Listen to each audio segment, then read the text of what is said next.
John Deere, someone finally managed to hack into their operating system. These bastards that control the food production and the tractors for everybody in the world have been stealing Linux, an ancient, obsolete, unpatched, buggy version of our stuff. They don't even have a GPL policy. I had to get that out of my system. Previously on TWiT, hands-on photography.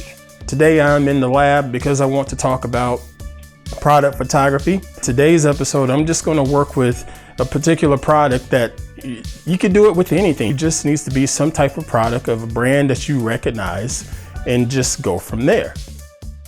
This week in Enterprise Tech. If you're sitting in front of a Mac keyboard, listen up. An article on Dark Reading has detailed an expanded and enhanced malware campaign called Operation Intercept. It's aimed at Macs running on the M1 chip, and it's courtesy of our old friends, North Korea's own Lazarus Group.